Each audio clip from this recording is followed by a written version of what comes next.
जय हिंद दोस्तों।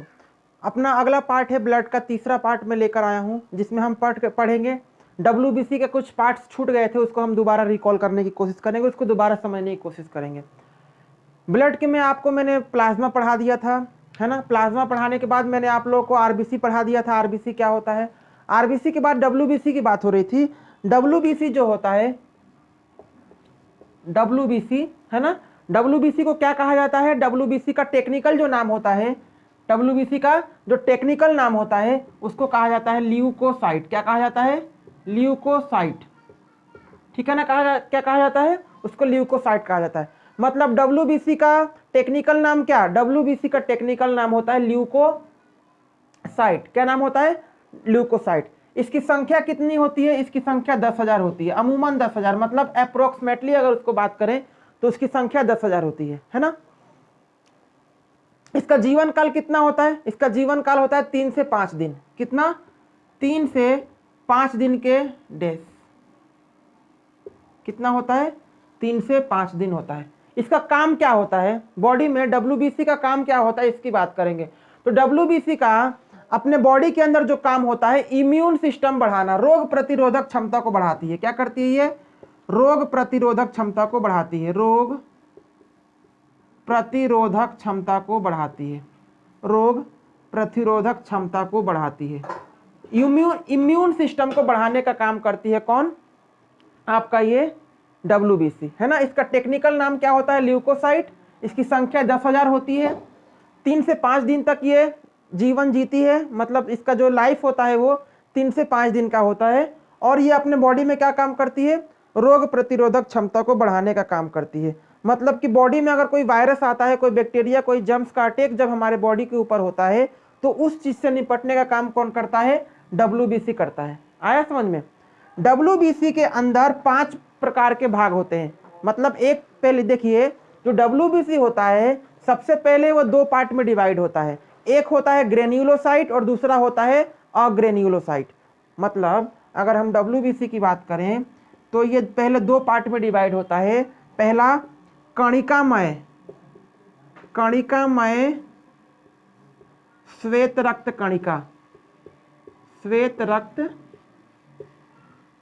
कणिका, जिसका नाम क्या होता है इंग्लिश में, ग्रेन्युलोसाइट, ठीक है ना। और दूसरा कौन सा होता है, दूसरा देखने को मिलता है अकणिकामय, कणिकामय श्वेत रक्त कणिका, ठीक है। इसका जो इंग्लिश नाम होता है वो होता है ग्रेन्युलोसाइट, है ना।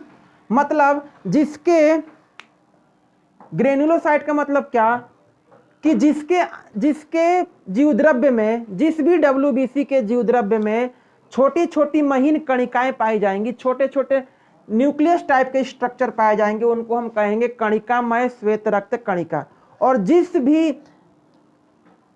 सेल्स के अंदर हमें उसके जीवद्रव्य में कणिकामय श्वेत रक्त का मतलब उसके अंदर छोटे छोटे कण नहीं पाए जाएंगे, उसको हम बोलेंगे अकणिकामय श्वेत रक्त कणिका।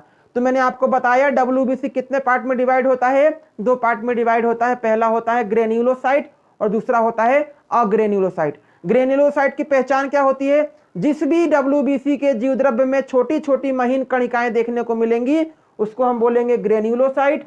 और जिस भी WBC के जीवद्रव्य में हमें छोटी छोटी महीन कणिकाएं देखने को नहीं मिलेंगी वो हो जाएगा आपका अग्रेन्युलोसाइट। आया समझ में। उसके बाद अगर हम बात करें तो यह इनके भी मुख्य रूप से जो नाम होते हैं वो देखिए। WBC में एक T सेल होता है। कौन सा सेल होता है, T सेल होता है। WBC के अंदर एक T सेल नाम का T सेल कोशिका होती है। ये क्या काम करती है, यही मारधार का काम करती है। मतलब हमारे बॉडी में मारधार का काम करने वाला कौन होता है, T सेल होता है। जब भी हमारे बॉडी में कोई बैक्टीरिया वायरस आ जाता है तो सबसे पहले ये क्या काम करती है, ये सबसे पहले उस वायरस को, उस बैक्टीरिया को मारने का काम कौन करती है? यही टी सेल नाम की कोशिका करती है। समझ में आया? तो टी सेल जैसे ही कोई वायरस हमारे बॉडी में आया, ये तुरंत, बिल्कुल तुरंत तैयार हो जाती है उससे लड़ाई करने के लिए। आया समझ में? उससे लड़ाई करने के लिए तुरंत तैयार हो जाती है और इसकी और उसकी फाइटिंग शुरू हो जाती है। समझ में आया? तो मतलब हमें बॉडी को बीमार होने से बचाने के लिए कौन सी कोशिका जिम्मेदार है? टी सेल कोशिका जिम्मेदार है। टी सेल कोशिका का काम क्या है? जैसे ही कोई बैक्टीरिया वायरस आया, ये तुरंत उसको लेकर खोज खोज को उसको मारने का स्टार्ट कर देती है। मतलब उसको मारने के लिए तैयार कौन हो जाती है? टी सेल तैयार हो जाती है। ठीक है ना? लेकिन अगर गलती से हमारे बॉडी में HIV वायरस आ जाता है, कौन सा वायरस आता है? HIV virus, human immuno virus. कौन सा वायरस? ह्यूमन इम्यूनो वायरस आ जाता है, तो ये HIV का वायरस इस टी सेल को खत्म कर देता है। आया समझ में? जो HIV वायरस होता है ना, इसका क्या काम हो जाता है? ये टी सेल को खोज खोज के मारता है ना? टी सेल को ये क्या करता है? खोज खोज के उसको मारने का काम करता है। समझ में आया? तो टी सेल का काम क्या है? टी सेल हमारे बॉडी में बैक्टीरिया और वायरस, हानिकारक पदार्थों को मारने का काम करती है। लेकिन जब HIV नाम का वायरस आता है तो ये टी सेल को पूरी तरह से खत्म कर देता है। और जब आपको कोई किसी भी चीज का, जब HIV आपको पूरी तरह से घेर लेगा, और HIV वायरस तुरंत शरीर को प्रभावी नहीं बनाता है। मतलब HIV वायरस जब बॉडी में आ जाता है तो 2-3 साल तक बिल्कुल शांत रहेगा और 2-3 साल तक ये टी सेल को खोज खोज के मारेगा, है ना? और पूरी तरह से शरीर को नेस्तनाबूद कर देगा और इंसान की डेथ भी हो सकती है। समझ में आया? अभी तक इस वायरस का कोई इलाज नहीं आया है। एड्स का कोई इलाज जो है अभी भी संभव नहीं हुआ है। समझ में आया? मान लीजिए दूसरी बात होती है। दूसरी बात किसकी होगी? मोनोसाइट की। WBC में एक मोनोसाइट होता है। क्या होता है? मोनोसाइट होता है। ये मोनोसाइट क्या काम करता है? टी सेल जिन जिन कोशिकाओं को मारता है, उन कोशिकाओं की लाशों को, उन कोशिकाओं की लाशों को खाने का काम कौन करता है? मोनोसाइट करता है। समझ में आया? मतलब कि मोनोसाइट का WBC रक्त में केवल एक ही काम होता है, WBC के अंदर केवल एक ही काम होता है, जितनी रोगाणु, जितने कीटाणु हमारे ब्लड में पड़े हैं उनको खाने का काम कौन करता है? ये मोनोसाइट करता है। समझ में आया? इसका आकार कैसा होता है? सबसे बड़ा होता है। WBC में सबसे बड़ा अगर कोई पूछेगा कोशिका कौन सी होती है, तो वो कौन सी होती है? मोनोसाइट होती है। समझ में आया? अगर हम बात करें पूरे ब्लड में, तो पूरे ब्लड में WBC सब, मतलब पूरे ब्लड सेल्स की बात करें तो RBC, WBC और प्लेटलेट्स में, इन तीनों में सबसे बड़ा कौन है? WBC। और जब हम बात करें WBC के अंदर सबसे बड़ा कौन है, तो आपको मैंने बताया ये मोनोसाइट। समझ में आया? RBC, WBC और प्लेटलेट्स में सबसे बड़ा कौन है? WBC। लेकिन WBC में सबसे बड़ा कौन है? मोनोसाइट। मोनोसाइट बड़ा क्यों है? क्योंकि ये सभी कीटाणुओं को खोज खोज के उसको खा जाता है। मतलब जितने सारे भी कीटाणुओं के लाश हमारे ब्लड में पड़े रहते हैं, मान लीजिए किसी को मलेरिया हो गया, है ना? क्या हो गया? किसी को मलेरिया होगा और टी सेल ने उस मलेरिया को मार दिया। मतलब मारने का काम किसने किया? इस टी सेल ने। मारने का काम किसने किया? इस टी सेल ने किया। अब उसकी लाश अपने ब्लड में घूम रही है। उसकी लाश जो है, उस मलेरिया के वायरस की जो लाश है, वो हमारे ब्लड में घूम रही है। अब ये मोनोसाइट के पास जैसे ही आएगा वो लाश, तुरंत मोनोसाइट उसको खा लेगा। मतलब ये एक जगह पर, मतलब पूरे बॉडी में, ब्लड में घूम घूम के ये केवल लाशों को खाने का काम करता है। जितने सारे भी वायरस के लाश इसको मिलेंगे, उसको मोनोसाइट क्या काम करता है? खाने का काम करता है। आया समझ में? तो जिसका WBC कम हो जाएगा वो बिल्कुल ऐसे अचंभित की तरह, बिल्कुल ऐसे नॉर्मल, बिल्कुल उसको चक्कर आ जाएगा। मतलब WBC कम हुआ कि वो बीमार पड़ना शुरू हो जाएगा। जैसे WBC कम हुआ, बीमार पड़ना शुरू हो जाएगा। WBC ज्यादा रहेगा तो उसके अंदर इम्यून सिस्टम, उसका रोग प्रतिरोधक क्षमता सबसे ज्यादा रहेगा और वो किसी भी बीमारी से तुरंत लड़ सकता है, फाइटिंग कर सकता है और अपने जो है ना। तो कुल मिलाकर क्या होगा, हम इससे समझ गए हैं कि WBC का हमारे बॉडी में काम केवल फौजी का है। फौजी, मान लीजिए कि अगर हमारे बॉडी से टी सेल हटा देंगे तो क्या होगा? हमारे बॉडी से टी सेल को हटा दिया जाएगा तो जाहिर सी बात है बहुत सारे रोगाणु, बहुत सारे कीटाणु हमारे बॉडी को अटैक करेंगे और हमें बीमार कर देंगे, है ना? अगर सोच लीजिए कि अगर मान लीजिए कि बांग्लादेश के बॉर्डर से अगर इंडिया की फौज को हटा देंगे तो ससुरा बांग्लादेश भी क्या कर देगा? अटैक कर देगा। तो सोचने वाली बात यह है कि हमारे बॉडी में जिस तरह पूरे देश को कंट्रोल करने के लिए चारों तरफ फौज होती है, उसी तरह हमारे बॉडी को प्रोटेक्ट करने के लिए हमारे पास हमारे बॉडी में क्या है, WBC है, हमारे ब्लड में क्या है, WBC है। और WBC का काम क्या है, उसमें टी सेल सारे जर्म्स, बैक्टीरिया, वायरस को मारने का काम करते हैं और मोनोसाइट उस बैक्टीरिया के लाशों को खाने का काम करता है।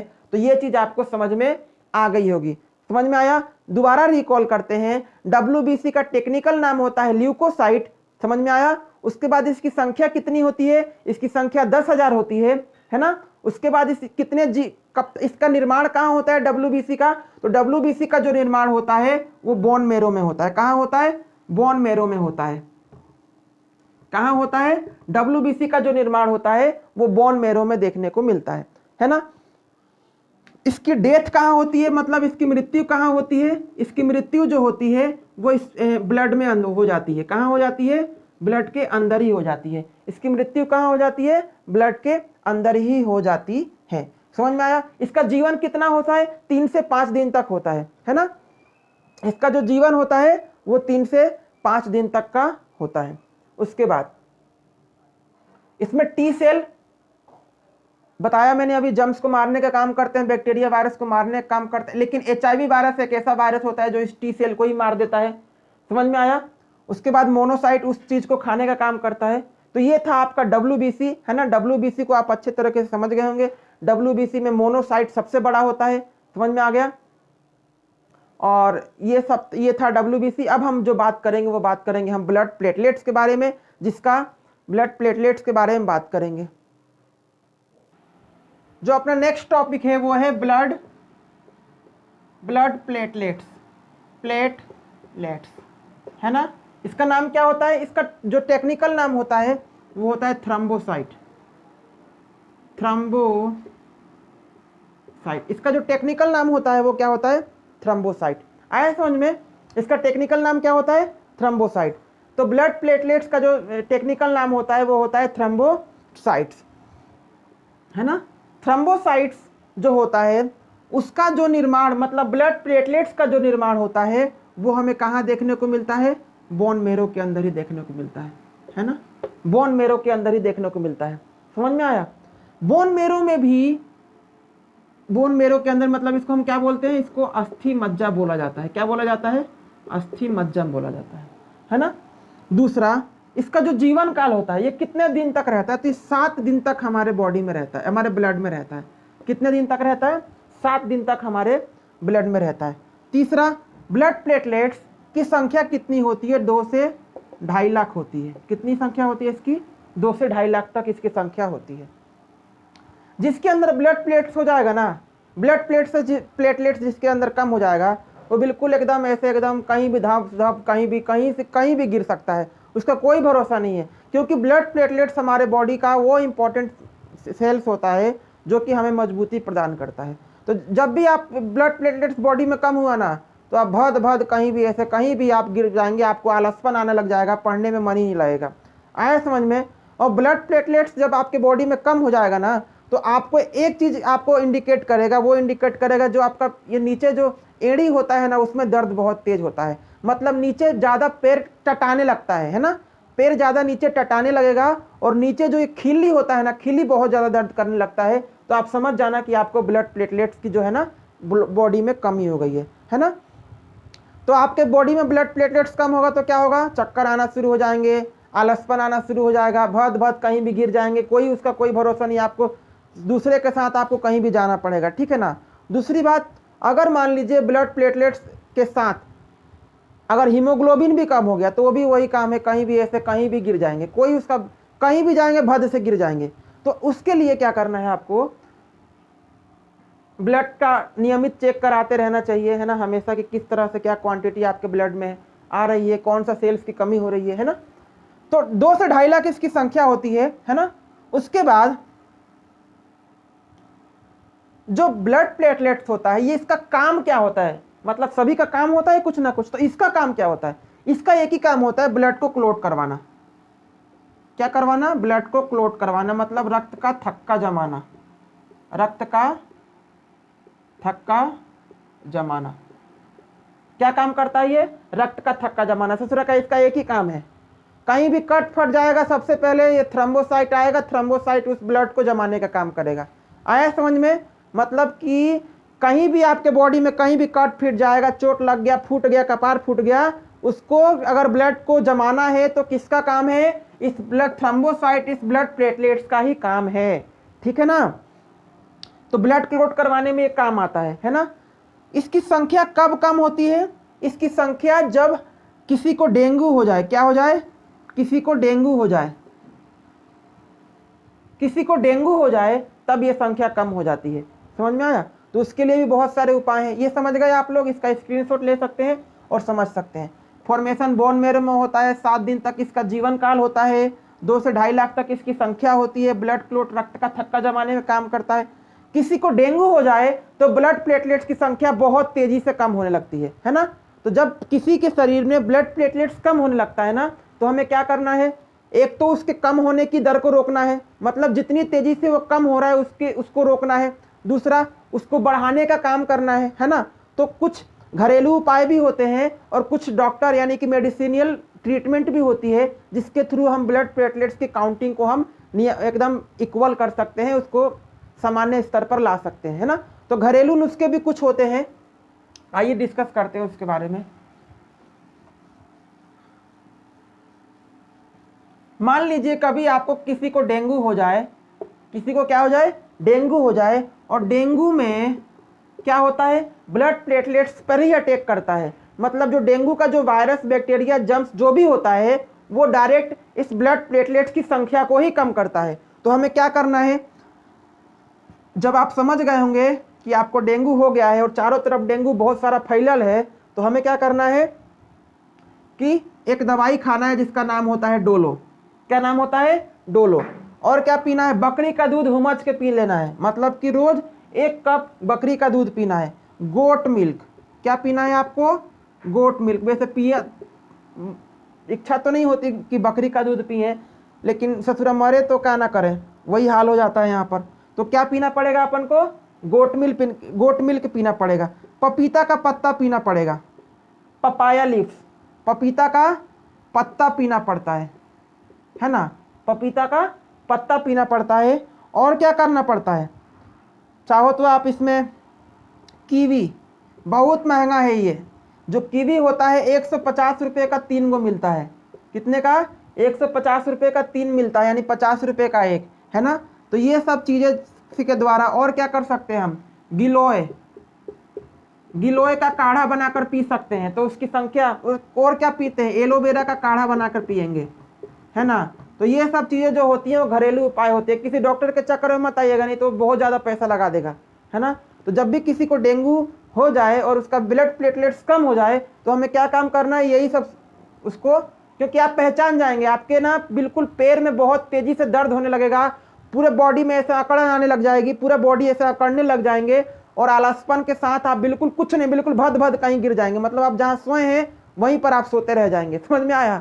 सोते रह जाएंगे मतलब वो वाला नहीं, मरने वाला नहीं, मतलब ऐसे ही लेटे रह जाएंगे, है ना?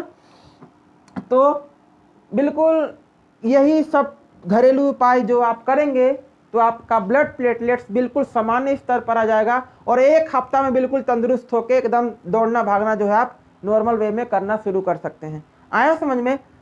तो ये है ब्लड प्लेटलेट्स। इसका काम क्या होता है? रक्त का थक्का जमाना, रक्त का थक्का जमाना, है ना? ये इसका मेन काम होता है, ब्लड क्लोटिंग करवाना। ठीक है ना? कब इसकी संख्या कम होती है? किसी की यानी कि जब किसी को डेंगू हो जाए तब उस समय इसकी संख्या कम हो जाती है। आया समझ में? चलिए, तो ये ब्लड प्लेटलेट्स भी हो गया, आरबीसी बताई दिए थे, डब्ल्यूबीसी बताई दिए थे, है ना? चलिए, एक क्वेश्चन ये उठता है कि डॉक्टर जब किसी को ब्लड की कमी हो जाती है, किसी भी व्यक्ति को जब ब्लड की कमी हो जाती है, तो डॉक्टर उसको लोह तत्व यानी कि आयरन से भरपूर गोली खाने को क्यों बोलते हैं? उसको पालक और हरी पत्तेदार सब्जियां क्यों बोलते हैं? क्यों खाने को बोलते हैं? और तो समझिए, देखिए, जब भी किसी व्यक्ति को ब्लड की कमी होती है, और ब्लड की कमी को कौन सा रोग बोला जाता है? एनीमिया। कौन सा रोग बोला जाता है उसको? एनीमिया का रोग, रक्ताल्पता बोला जाता है। समझ में आया? कौन सा रोग बोला जाता है? एनीमिया। तो एनीमिया में हमें क्या खाने को बोलते हैं? देखिए एनीमिया में मुख्य रूप से क्या रहता है, सॉरी, ब्लड में क्या रहता है, हीमोग्लोबिन रहता है। ब्लड में क्या रहता है, हीमोग्लोबिन रहता है। इस हीमोग्लोबिन में क्या पाया जाता है, आयरन। क्या पाया जाता है, आयरन। और हीमोग्लोबिन, देखिए हीमोग्लोबिन जब हम हरी पत्तेदार सब्जियां खाएंगे, मान लीजिए हम क्या खा रहे हैं, पालक खा रहे हैं। क्या खा रहे हैं, पालक। पालक में सबसे ज्यादा कौन सा पदार्थ होता है, आयरन होता है। तो पालक खाएंगे तो हमारे बॉडी में आयरन की मात्रा बढ़ जाएगी, और आयरन की मात्रा बढ़ेगी तो क्या बढ़ जाएगा, हीमोग्लोबिन बढ़ जाएगा। और जब हीमोग्लोबिन बढ़ेगा तो हमारे बॉडी में ऑटोमेटिक क्या बढ़ जाएगा, आरबीसी। और आरबीसी जब बढ़ जाएगा तो हमारे बॉडी में ब्लड की मात्रा अपने आप बढ़ जाएगी। आया समझ में। इसीलिए कोई भी जो है ना आयरन की गोली, इसका जो है ना गोली यानी कि आयरन का जो टेबलेट आता है वो खाने को बोलता है ना, टेबलेट आता है वो खाने को बोलता है। तो आयरन की गोली और हरी पत्तेदार सब्जियां, हरी पत्तेदार सब्जियां कोई भी डॉक्टर जो हो ना खाने के लिए बोलता है। तो आयरन बढ़ेगा तो हीमोग्लोबिन बढ़ेगा, हीमोग्लोबिन बढ़ेगा तो आरबीसी बढ़ेगा, और आरबीसी बढ़ेगा तो ससुरा अपने आप ब्लड बढ़ जाएगा, और आप हुमच के कहीं भी घूम सकते हैं, कहीं भी जा सकते हैं। समझ में आया, नहीं तो भद भद गिर जाएंगे अगर ब्लड की कमी होगा तो। अब हम पढ़ेंगे लिम्फेटिक सिस्टम। लिम्फ क्या होता है, देखिए, है ना। उससे पहले एक टॉपिक आता है कि ब्लड का कार्य, मतलब रक्त के कार्य। रक्त के कार्य कौन कौन से हो सकते हैं, देखिए रक्त के कार्य, function of blood, function of blood क्या क्या हो सकते हैं। पहला काम हो सकता है पाचित भोज्य पदार्थों को पूरे शरीर में पहुंचाना। जितने भी पाचित भोज्य पदार्थ है, मतलब कार्बोहाइड्रेट, विटामिन्स, मिनरल्स, प्रोटीन्स, इनको पूरे शरीर में पहुंचाना कौन करेगा, ब्लड का काम है। यानी कि all the digested food circulate all over the body parts. समझ में आया। दूसरा, गैसों का आदान प्रदान, गैसों का क्या होगा, आदान प्रदान होगा। समझ में आ गया ना। O2 से CO2, CO2 से O2, तो ये हम अभी हार्ट में आगे पढ़ाएंगे। तीसरा क्या हो सकता है, क्षतिग्रस्त ऊतकों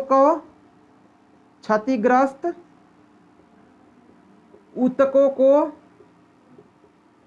सुधारना।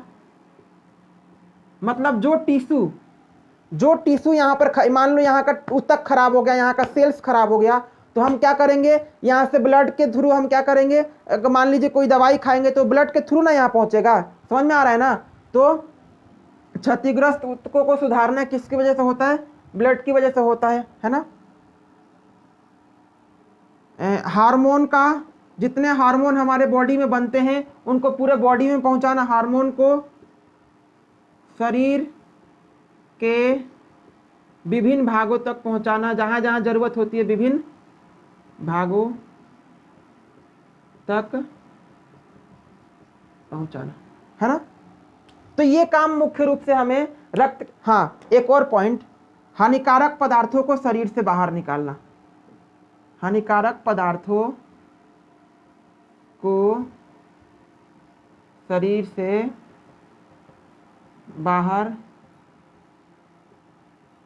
निकालना, हानिकारक पदार्थों को शरीर से बाहर निकालना, ये मेजर फंक्शन होते हैं किसी भी ब्लड के, है ना। समझ में आया। तो ब्लड का ये मेजर फंक्शन होता है। पहला होता है transportation of the digested food, second होता है एक्सचेंज ऑफ द गैसेस, तीसरा होता है maintenance of the injured tissue, है ना। फोर्थ नंबर का होता है circulation of the all hormone in the all over body parts, harmful substance का रिमूवल होता है।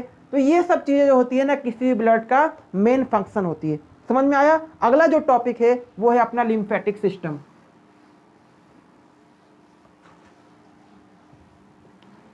क्या होता है, लिम्फ। अगला जो अपना टॉपिक है वो होता है लिम्फ। लिम्फ क्या होता है, लिम्फ को हिंदी में बोलते हैं लसिका। क्या बोलते हैं इसको, लसिका बोलते हैं। लसिका ये रंगहीन होता है, इसका कोई कलर देखने को नहीं मिलता है। लेकिन कभी कभार हल्का पीला रंग भी इसका जो है, हल्का पीला रंग, क्या हल्का पीला रंग देखने को मिलता है, ठीक है ना। दूसरा, इसमें हीमोग्लोबिन क्या रहता है, नहीं पाया जाता, हीमोग्लोबिन नहीं पाया जाता, हीमोग्लोबिन इज एब्सेंट। इसी कारण इसमें हीमोग्लोबिन नहीं मिलता है ना, इसी कारण इसका रंग हल्का पीले रंग का होता है। समझ में आ गया। तीसरा, और क्या होगा, हीमोग्लोबिन नहीं पाया जाता इसमें,